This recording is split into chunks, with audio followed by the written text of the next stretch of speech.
क्योंकि इनके यहाँ पीतल जो है सोने के भाव बिकता है।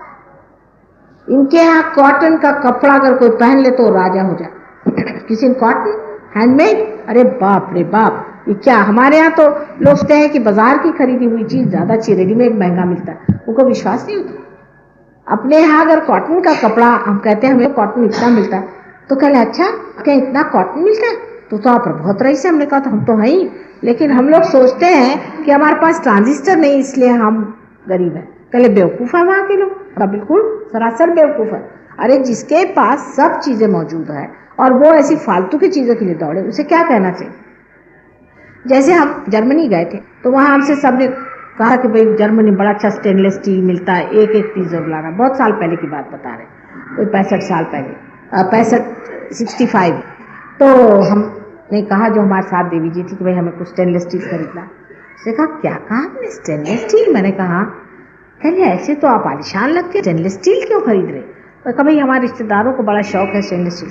कहले मैंने सुना कि आपके तो लोग पीतल में खाते हैं। मैंने कहा बाकायदा पीतल में खाते हैं। तो कहले भैया गंदा वाला स्टेनलेस स्टील किसके लिए ले जा रही हैं, हमारे यहाँ तो भिखारी लोग खाते हैं स्टेनलेस स्टील में।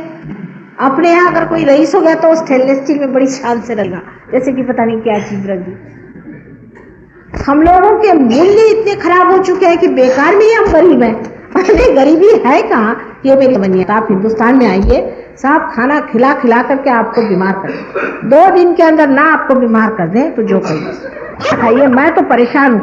मैं कहती भाई मैं माता जी हूँ, इनके जैसा मैं भी उपास शुरू करती हूँ, लेकिन मैं सबसे कहती हूँ उपास नहीं करो तो मेरे ऊपर बात आ जाएगी। नहीं तो वाकई मैं अगर किसी को उपास करना चाहिए तो वो मुझे, क्योंकि मेरी सब लोग जान लिए रहते ये खाओ वो खाओ, मुंह में मार, जैसे वो नया दूल्हा आता है उसके मुंह में भरा जाता है, ऐसे मेरा हाल। कौन कहेगा इस घर में गरीबी है। अभी ये जो फॉरेनर है ये कहते भैया सवेरे इतना खाते, दिन में इतना खाते हैं, शाम को इतना खाते, यहाँ तो हमें नहीं दिखाई देता कहीं गरीबी।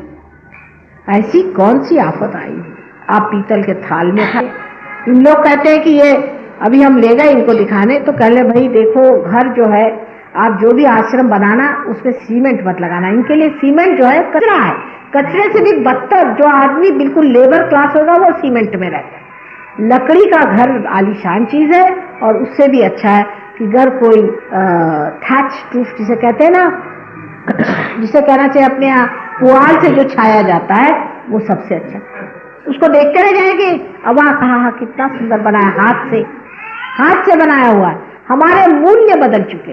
अगर हमारे मूल्य ठीक हो तो हम जान लें कि हम कितने अमीर हो और हम कितना भगवान ने हमें दिया हुआ है। भगवान की कृपा से अपने यहाँ 10 ग्लास एक चीज के पीने के लिए नहीं लगते। किसी के यहाँ भी कोई चीज में आपने देखा है कि घर में 10 तरह ग्लास है। इनके यहाँ तो विस्की पीने को अलग, ब्रांडी पीने को अलग, पानी पीने को अलग, जहर पीने को अलग, सब चीज को अलग ग्लास लगे। और अपने यहाँ 1 ग्लास रहता, लेकिन साफ सुथरा अच्छा बढ़िया बना हुआ पीतल का असल वाला। ये क्या फायदा कांच के ग्लास और कांच की सारी सभ्यता इनके अंदर है क्या जो आप लोग उनसे सीखना चाहते हैं। कोई भी चीज की हमारे पास कमी नहीं, लेकिन हम लोग अब इनके जैसे होने की कोशिश कर रहे हैं, इसलिए हम सोचते हैं हमारे पास कमी। आपस में बांट खाना नहीं आता है। आपस में लक्ष्मी का जो सत्य स्वरूप है कि सबको देना, लक्ष्मीपति है वो जब देना शुरू कर देंगे तभी उनके पास और आएगा। लक्ष्मीपति के 3रे जनरेशन में अगर वो खत्म हो जाता है और उसके बाल बच्चों को सब कोसते हैं और चाहते हैं कि ये सब तरह से खत्म हो जाए, उनके यहाँ लिटिगेशन होता है और युद्ध होता है, और उसके बाद में जो कुछ भी कायदा कानून में सब वकील पैसा खा जाते हैं, वो कोई लक्ष्मीपति नहीं हो सकता। या जो बाजारू औरतें ऐसे घरों को लूट लेती हैं, वो क्या लक्ष्मीपति होंगे। लक्ष्मीपति होता है कि उसकी लक्ष्मी को मजाल ले कि कोई हाथ लगा, उसे लक्ष्मीपति कहना चाहिए कि मजाल ले वो चीज कोई चोरी कर ले तो उसकी हालत खराब जाएगी, वो लक्ष्मीपति। और वो लक्ष्मी तत्व इस देश में सबसे ज्यादा है, लेकिन हम लोग उसको भूल चुके हैं। हम लोग तो अब क्या हो गए हैं मेरी खुद समझ में नहीं आता। खुद अजनबी हो गई हूँ इस देश में आकर। मेरी समझ में नहीं आता है कि जब परमात्मा का दिया सब कुछ है उसमें संतोष करना एक छोटी सी चीज हमारे अंदर नहीं। पंजाबी भाषा में हमेशा खैर खैर करते हैं ना, वो पता नहीं शायद अब वो शब्द चला गया हो, लेकिन पहले खैर जो भी है खैरियत से, साफ खैरियत से। किसी पूछे कैसे, खैरियत से। कोई मुंह लटका के ये तो नहीं कहता कि मर गया हूँ, जब आप खैरियत से हैं, अब इसका मतलब यह है कि दिल से कहिए कि मैं वाकई खैरियत हूँ। समाधान, और समाधान जब हम में नहीं आएगा तब तक लक्ष्मी जी बरसेंगी नहीं, तब तक लक्ष्मी जी आप पर कोई भी तरह का आशीर्वाद नहीं आ सकता, क्योंकि उनका आशीर्वाद ही समाधान। और अगर आप में समाधान नहीं हो तो कितनी भी आपके ऊपर पैसों की बरछाव हो, आप किसी काम के लिए बिल्कुल बेकार है। तो और बहुत जरूरी बात है जिससे कि लक्ष्मी जी भागती हुई, कंजूसी। हिंदुस्तानी जरा कम होते हैं कंजूस, ये लोग बहुत ही कंजूस होते हैं, बड़े ही कंजूस होते हैं, जितने पर्दे होते हैं इतने पैसे को चिपकते हैं, जितना पैसा ज्यादा आ जाएगा उतना आदमी कंजूस हो जाता है। तो कंजूसी से बच के रहना चाहिए। लक्ष्मी जी के तत्व में देना, दान दान दान, जो आदमी दान करता है वो आदमी लक्ष्मीपति है, और उसके अंदर लक्ष्मी हमेशा विराजती है और खुश रहती, क्योंकि उनका स्वभाव है। आज इसलिए लक्ष्मी जी के बारे में कहा, क्योंकि आज रैली को देख के मुझे कुछ लगा कि भाई देश के लोगों को कुछ बताना चाहिए, भाई क्या कर रहे हैं, ये सब करने से लक्ष्मी जी नहीं आएंगी।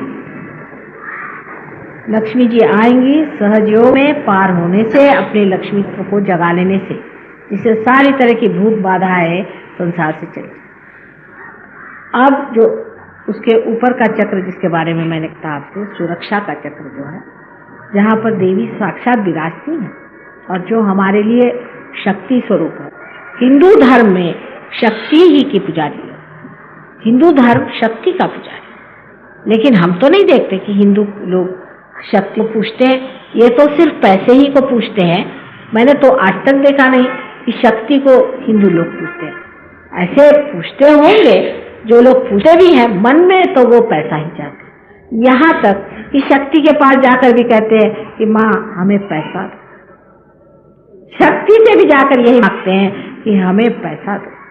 उनसे तो मांगना चाहिए कि हमें समर्थ बनाओ, सम अर्थ बनाओ, जो हम हैं उसी अर्थ के हमें बना दीजिए, ने हमें आत्मा स्वरूप बनाइए। ये अगर हम अपनी माँ से मांगे तो फिर दुनिया की कोई चीज मांगने की जरूरत नहीं है। आप अशक्त हैं, इसीलिए आप और चीजों के लिए दौड़ते हैं। जो आदमी समर्थ होता है उसको ठोकरों पे रखता है, वो बादशाह होता है, वो कोई चीज की परवाह नहीं करता। और इसलिए हमको चाहिए कि सहयोग में हम जागें और खड़े हो जाएं, और ऐसे विशेष लोग बने जो दुनिया में एक ही तरह के हों, जिनमें ये सब फालतू की खुराफाते कि साहब किसी का पैसा मार लिया, किसी का घर नोच लिया, किसी को परेशान कर दिया, किसी को मर्डर कर दिया, इस तरह की जो दानव सेना तैयार हो रही है इस देश में, इसको खत्म करने के लिए बहुत जरूरी है कि सहयोग में आप लोग जागिए। फिर ऐसे लोग तैयार होंगे कि दुनिया की कोई भी दानवी शक्ति उसको हटा दे और उसको नष्ट नहीं कर सके। यही हमारे देश का एक ही बचने का मार्ग है, और तो मुझे कोई मार्ग दिखाई नहीं। परिवर्तन होना चाहिए, और परिवर्तन होने के लिए कुंडलिनी का जागरण होना चाहिए।